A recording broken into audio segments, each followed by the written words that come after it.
Malinis na tubig at mas maayos na wastewater treatment facility. Ito ang layunin ng Proof of Concept at Memorandum of Agreement sa pagitan ng Fuji Clean ng Japan at lungsod ng Baguio. Together, we are embarking on a journey to address the critical challenges of wastewater management.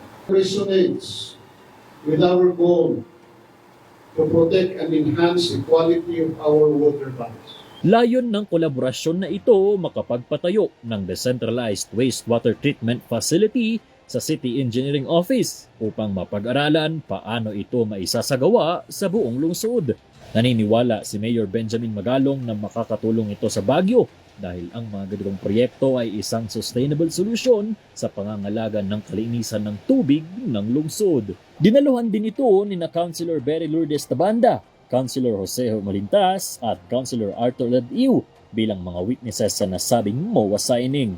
Inaasahan namang ma-install ang Decentralized Wastewater Treatment Facility sa February 2025 at masimula ng demonstration project sa September 2025.